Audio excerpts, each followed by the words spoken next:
Assalamualaikum warahmatullahi wabarakatuh.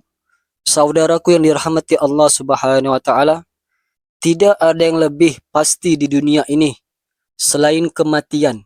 Namun, tidak semua kematian itu sama.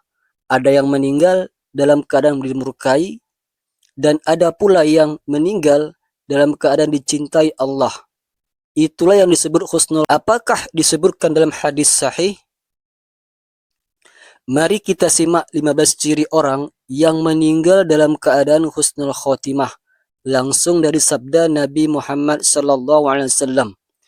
Sebelum saya lanjut, sempatkanlah salawat kepada Rasulullah di kolom komentar. Insya Allah bisa jadi bukti kecintaan kita untuk mendapatkan syafaatnya di akhirat kelak. Terima kasih yang like dan subscribe-nya. Saya doakan semoga dalam keadaan sehat dan selalu diberikan rezeki yang berlimpah oleh Allah Subhanahu wa taala. Apa itu husnul khotimah? Husnul khotimah berarti seseorang wafat dalam keadaan iman, ketaatan dan ridha Allah. Nabi Muhammad SAW bersabda, sesungguhnya amal itu tergantung pada penutupnya. Hadis riwayat Bukhari. Artinya, siapapun bisa terlihat baik, tapi yang menentukan adalah akhir hidupnya. Maka kita tidak hanya perlu hidup dalam ketaatan, tapi juga menjaga akhir hidup agar tetap dalam keimanan. Mari kita bahas satu persatu ciri-ciri orang yang meninggal dalam keadaan husnul khotimah sesuai hadis sahih. Yang pertama, mengucapkan kalimat tauhid di akhir hayatnya.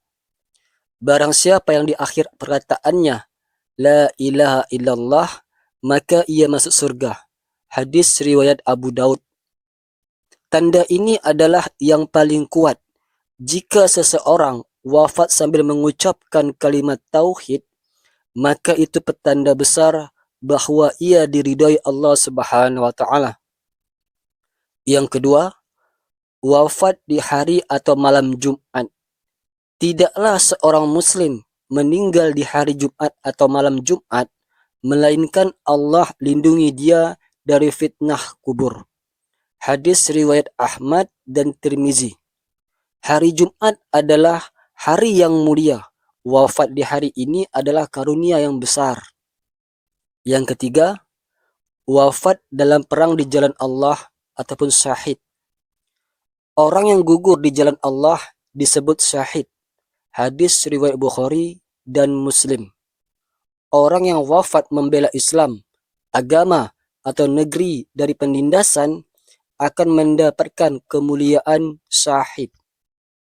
Yang keempat, wafat saat menjalani ibadah, contoh sedang sholat ataupun puasa. Meninggal saat sholat, membaca Al-Quran, ataupun sedang berpuasa adalah tanda bahwa Allah memanggil hambanya dalam ketaatan. Yang kelima, wafat karena sakit perut ataupun penyakit dalam. Barang siapa mati karena sakit perut, maka dia syahid. Hadis riwayat Bukhari. Termasuk penyakit seperti mah akut, liver, usus buntu, dan lain-lainnya. Yang keenam, wafat karena tenggelam. Orang yang tenggelam termasuk syahid. Hadis riwayat Muslim. Yang ketujuh, wafat karena terbakar. Orang yang mati terbakar termasuk syahid. Hadis riwayat Ahmad. Yang kedelapan, wafat karena tertimpa bangunan ataupun reruntuhan. Misalnya, karena gempa bumi, longsor, ataupun bencana alam. Orang yang tertimpa reruntuhan termasuk syahid. Hadis riwayat Bukhari. Yang kesembilan, wanita yang meninggal saat melahirkan. Wanita yang meninggal karena melahirkan adalah syahidah. Hadis riwayat Ahmad. Subhanallah, betapa mulianya perjuangan seorang ibu. Yang ke-10, wafat karena ta'un, wabah penyakit menular. Ta'un adalah syahid bagi umatku. Hadis riwayat Bukhari. Seperti pandemi atau wabah menular lainnya. Tapi harus sabar dan tawakal dalam menghadapinya. Yang ke-11, wafat saat menuntut ilmu atau di jalan Allah, termasuk juga mereka yang wafat dalam perjalanan dakwah atau saat menuntut ilmu syar'i. Yang ke-12, wafat dalam kondisi beramal salih secara istiqamah.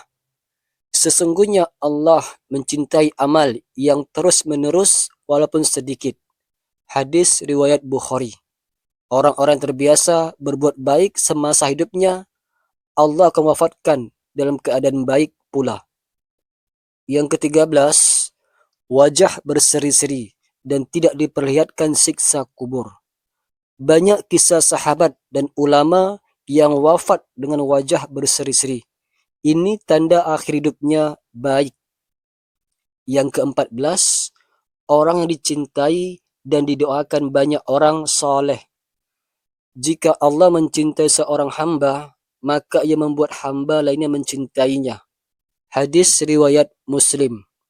Banyaknya orang yang menangisi kepergian seseorang dalam salat jenazahnya adalah tanda kebaikan. Yang ke-15, dalam wafat keadaan bertaubat.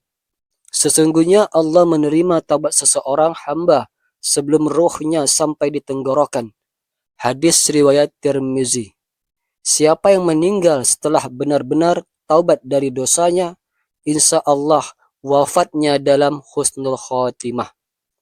Saudaraku yang dirahmati Allah Subhanahu wa taala, husnul khotimah bukanlah kebetulan.